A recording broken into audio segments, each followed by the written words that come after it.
Hey there beautiful friend, in this tutorial you will learn how to delete apps on your Samsung Galaxy phone. You can follow this guide easily, two easy way to delete them. Let's get started. First thing first, unlock your phone, open settings.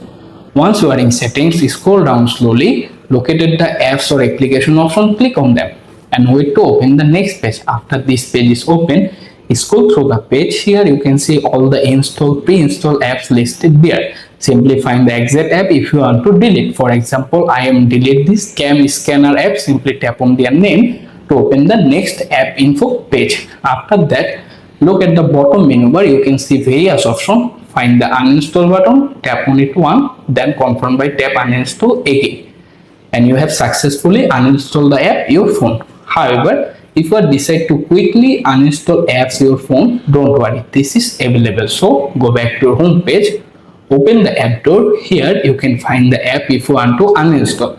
For example, I am uninstall the smart launcher or another app. If you like, simply tap on hold it.